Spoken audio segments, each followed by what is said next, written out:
We recommend using a 1/2 inch conduit for one lead, or a 3/4 inch conduit if connecting 2 or 3 systems to one thermostat.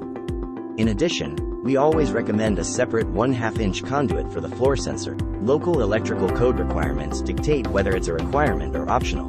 Installing a conduit makes easier to fish up the lead wire and sensor probe wire after drywall.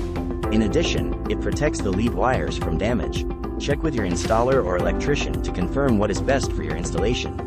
We recommend applying an elbow or bending it at the base, in order to avoid sharp edges and allow smooth routing of the cable, from the floor to the electrical box. PVC or rigid metal conduits, as well as Flex, Romex, are all acceptable.